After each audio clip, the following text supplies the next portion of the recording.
And so it looks like, first off, we'll see Deadshot running his Stormbringer versus Lazur's Setsu coming out in the first game. I stand for rightness.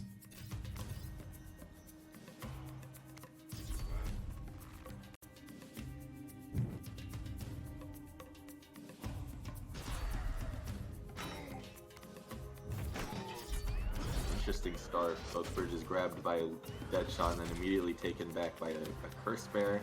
But he's an uncommon card, but Deadshot's actually running Cannon Roller here and takes back that bridge with that.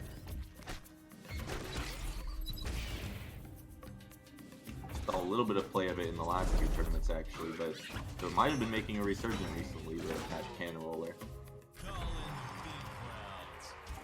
So far, we haven't seen any really cheap bridge grab cards on Lazur's side that really split.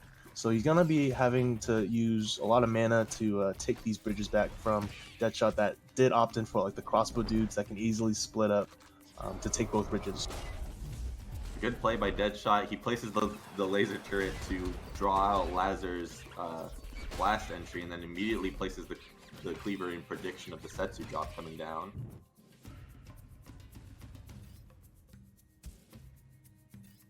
Unfortunately, it still doesn't go out in his favor because of a Scratillery played by Lazur.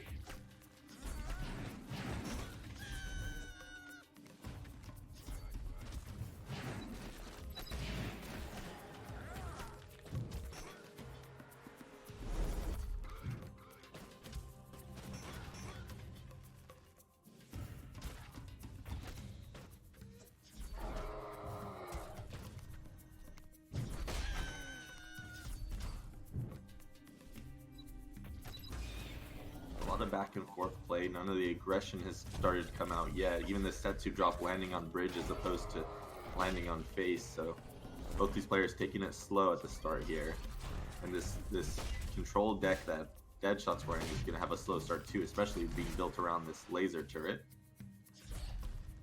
But surely this gameplay will ramp up in a moment once we get into the higher mana generation of the match.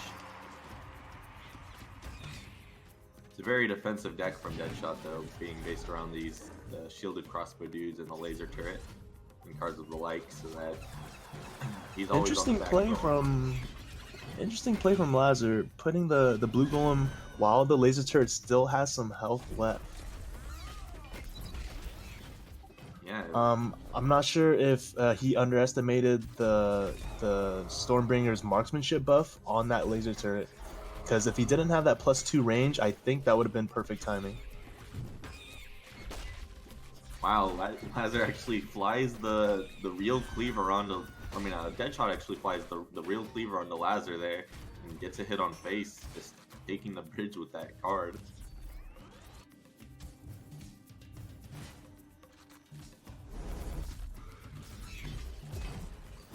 Ooh, the well-timed shock rock. Lazur knew for sure that Whirly Scrat was coming out and was ready with the shock rock to guarantee that laser turret went down.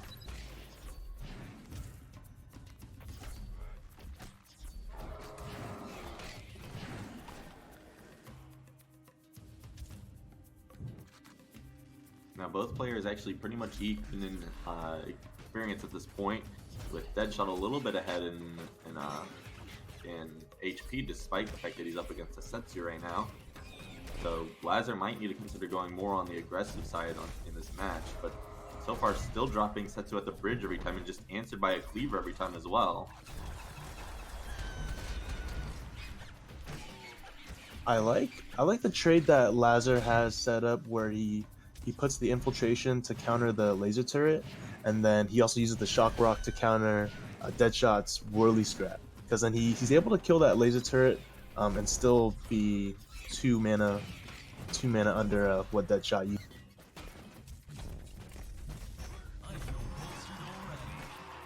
Definitely a good insight on his part. I'm still surprised that Lazur's just not taking the aggressive play on the Setsu drop whenever Cleaver's not available in Deadshot's hand.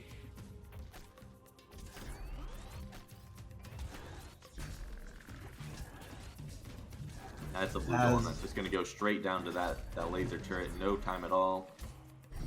Yeah, I really feel like Lazar's feeling the pressure now, and that he's gonna have to start. Yeah, the infiltration coming in on the face, and then that jump was previously used on the face, but Deadshot is just keen on that timing. He knows exactly when and where the drop's gonna be coming. See, there it is. Lazur going for the aggressive play now with the scratch. Still ready to back up the Setsu. That's what I like to see. Now Deadshot having to spend a lot to deal with it. That was a 9-mana combo from Deadshot just to answer, and he still took a lot of damage. But it's a bit too late now at this point. Lazur already down to 160 HP. It's very unlikely he's going to be able to recover from this. That's just a few more hits from a Whirly Scribe and he's down. Yeah, you know, Setsu's jump is so powerful because she can be a unit that can be played very offensively on the map. However, when you use Setsu's jump, she can't protect herself at the Master Tower. Right. So with Lazur being at such a low health total, it's actually pretty dangerous for him to jump because he always needs to have that Master defense. Right. He is going for the jumps now, but it's already lethal from Deadshot coming out with that Sunburn, and that's going to be game one. It was just, Deadshot had all the answers he needed for Lazur in this game. It was a really good option for him picking this deck and then picking into the sideboard with predicting that Lazur was going to be picking the Setsu in the first game. So well done by him. We're still just waiting a little bit longer for these players to finish up their sideboarding. They've got a lot of thinking to do, Lazur especially, to make sure that he gets the right deck combination he can to bring it back in this match.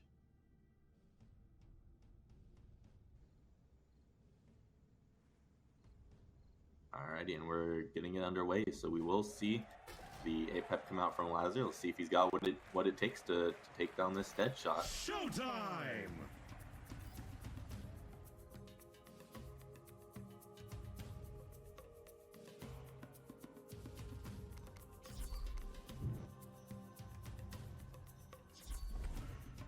Interesting, Lazur actually opens up with the Bridge Shrine straight away, and a response from Deadshot immediately too. He didn't want to put up with that at all. He just Magma Stormed it right off the bat.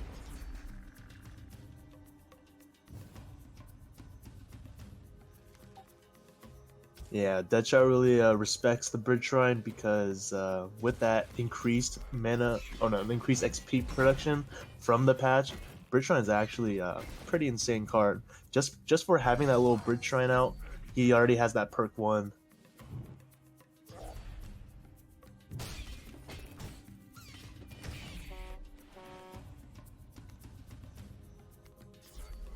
Deadshot doing really well to split these shielded crossbow dudes every chance he gets. He's always able to grab both bridges with it right when he needs to. Nicely done, both games of the set so far. There's the Howling Moon coming out. Now, Deadshot's got something to deal with.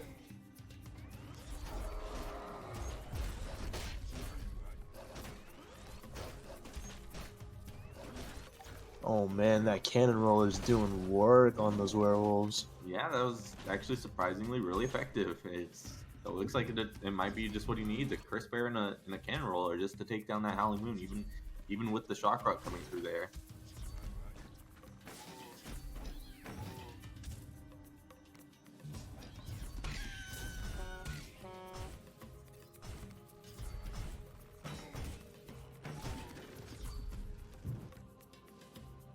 Lazur has actually pulled ahead in this match, both in XP and HP towards this point.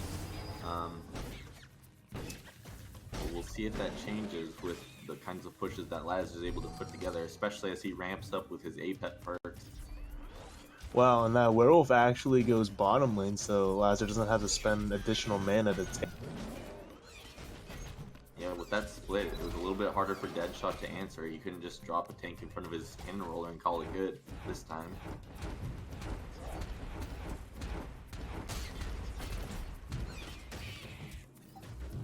Yeah, it's gonna be interesting to see how this late game pans out, just because Deadshot's gonna be having to use that extra 1 mana cost to deal with the bridge shrine every time. So that's gonna be translating into like 5, 6, 7 plus mana the more times that he uses it to take out that bridge shrine. Right, I'm surprised he doesn't go with a more aggressive approach with his Worldy Scrat and Scrat Tank to deal with the Bridge Shrine. He could actually just make the advancing push against there, but he's opting to just use that Magma Storm and not get as much value as he could from going from a different angle. Oh man, here we see the Stormbringer, and that Screaming Strat takes the additional damage on that Bridge Shrine. So in this case, yeah, he doesn't go for that Magma Storm, and so it saves him a good bit of mana that he would have otherwise spent. That puts him in a pretty favorable position this time.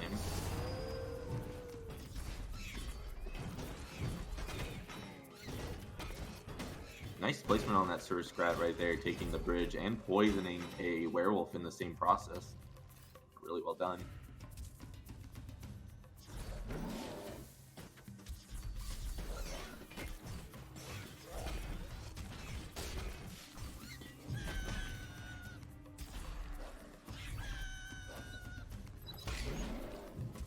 A good pick for Deadshot to be running that Curse Bear, knowing that that Assassin was coming through this match from Lazur as well.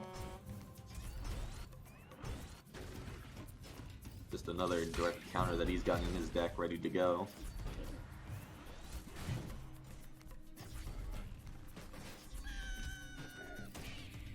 Almost perfect Screaming Strike placement. That Screaming Strike could have taken the bridge with a little bit more right facing placement than it got. Now Lazur actually gets the Rammer for his free perk 3 card. That could help him deal with that laser turret in this case. Yeah, definitely. Could work out in his favor. He is already ahead in XP and HP, so it's already been going his way, and that might just be what he needs to drive it home at this point. Yeah, Deadshot doesn't really have any stuns or to deal with it, so that Rammer is probably going to get a hit off every time, either on the laser turret or on the master.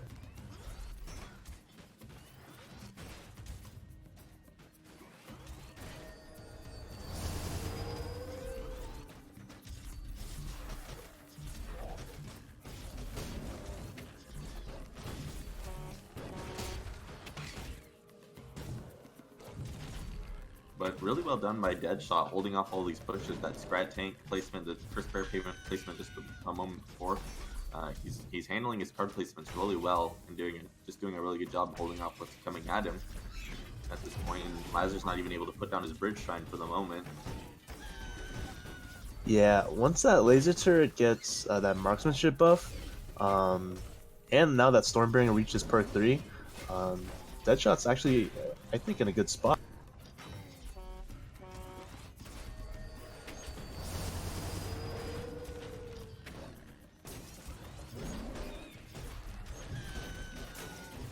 Another impressive Sewer Scrat and Curse Bear placement. The Scrat Tank actually stays alive, and the Curse Bear just barely does too afterwards. And Deadshot, since he was close to floating mana there, can pretty confidently play that Magma Storm, and even gets value hitting the shield off of the aimbot, and the aimbot does go down. These Rammers, though, they are pinging down some health each time. Yeah, even though Deadshot expects the Rammer, it's still able to get that one hit off every time.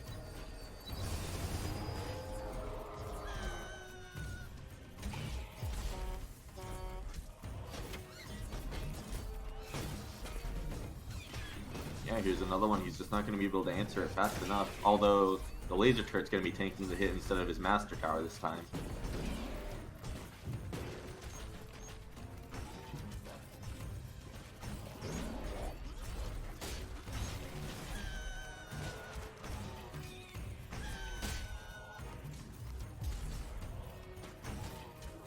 Lazur is just really spending a whole lot to deal with the laser turret every time, but it's a bit much to have to answer that laser turret because you don't want to spend too much on it, and every time he really is having to use some really good placements. I just want to remark every time I see it, but really good placements on the Sewer Scrat every time. That bouncing a Sewer Scrat off of a Rammer is no easy task with how fast he moves. and with the summoning sickness lag when you place that card.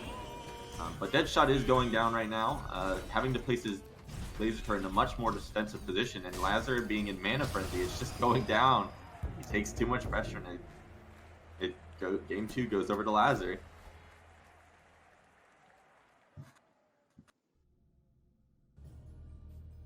We are getting into this game 3 though. It'll be exciting to see which of these latter rivalry players takes it home here.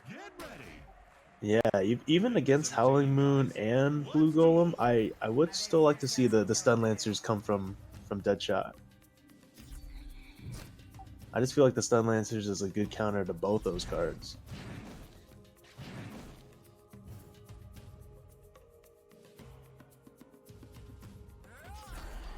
So he's having some pretty expensive bridge grab right off the bat, having to respond with a Xiaolong, and just right away it gets taken back by a Sewer Scratch, so he takes the losing start on grabbing the bridges here.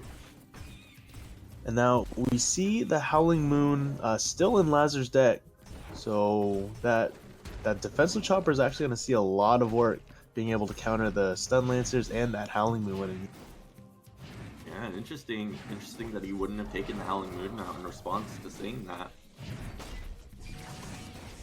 I imagine that was the main reason why he didn't send out the APEP in game 1 of this set. He was probably worried about that defensive chopper, but he's still playing into it here. Oh no, yeah, he didn't split them up. Yeah, so he stands no chance. That defensive chopper's coming out right now. And Setsu gets a perfect reload off of it, spending all 5 bullets and then reloading immediately to be ready for the next push. But it's going to be a blast entry jump actually, and misses the propeller scratch, but still will take a few shots to take him down.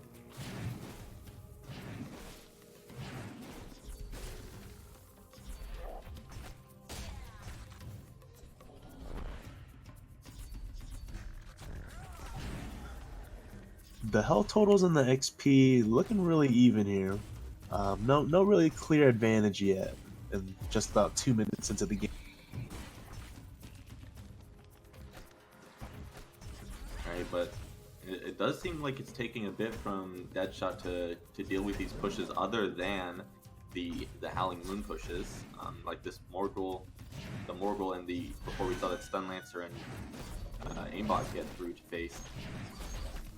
It seems like some of these things Deadshot doesn't have as quick of an answer to as he had in game 1 of this set.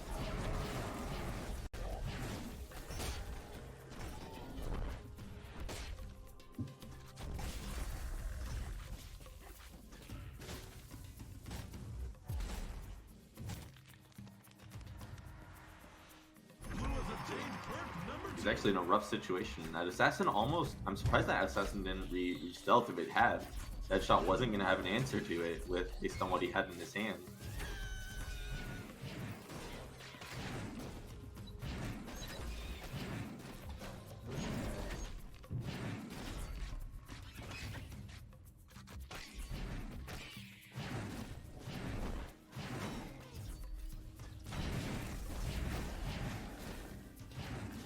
He's created a good push with his Setsu going up now, but a shield totem from APEP will answer that pretty handily. That was a bit expensive. Deadshot having to spend both a shock rock and a fireball to take down that aimbot, and the assassin still is on the move towards his face afterwards. Wow, that was a great counter. That Sewer Scratch does so much work. Deadshot's able to use it to take the bridge back, also use it to counter the assassin.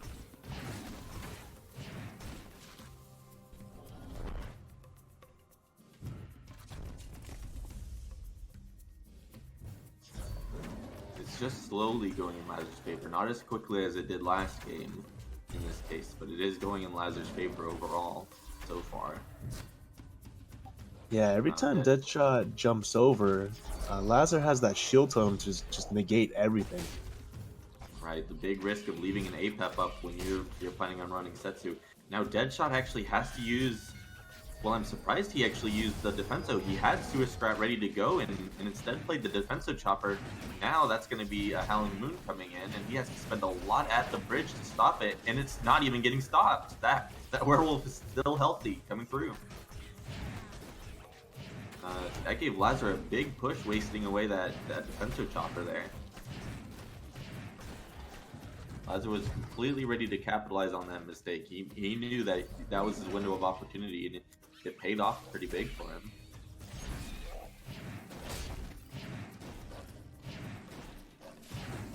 Again, Deadshot's got the Sewer Scrat in hand, and this time he will actually play that instead of playing the Defensive Chopper.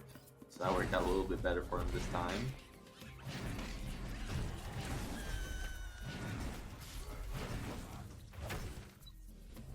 Worried about these Setsu drops from Deadshot. He's just not getting a lot of value out of pretty much any of them each time. And Lazur did a good job, it seems, putting together what he needed for this match during the sideboarding phase. Knowing that he was going against the Setsu, that aimbot especially has been a pain for Deadshot to deal with, because he just can't deal with it with one piece of removal. And we see the free perk 3 card that Lazur gets is the Spear Thrower. It's a very versatile card. He actually has so much pressure with the free cards that he's able to get the bridges almost non-stop. Deadshot's just throwing it all down on a bunch of cards here to get a Setsu push going. It seems to be working so far. He was able to get just a hodgepodge of minions working together in a favorable way. But he's still not making it all the way to phase.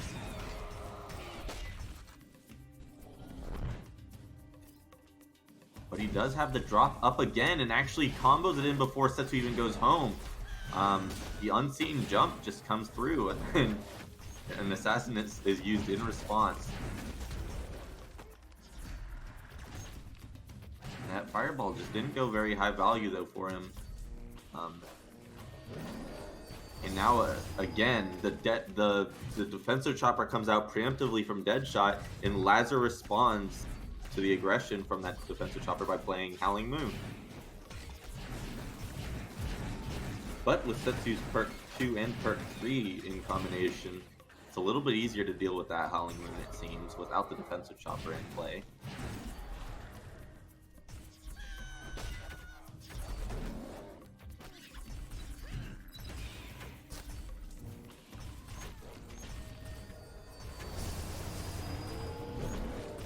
Again, the Defensive Chopper comes out, and then Lazur immediately answers with that Howling Moon on the other side.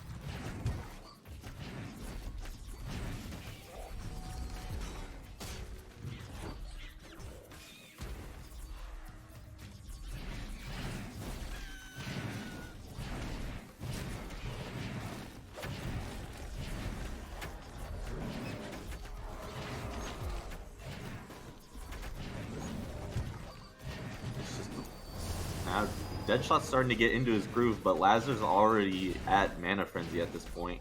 So we're seeing Deadshot was able to bring back the HP levels back closer to even with these last few pushes he's been making. But with Lazur just now generating extra mana, it's going to be the end of it. And here's another Defensive Chopper coming out and a Howling Moon in response from Lazur.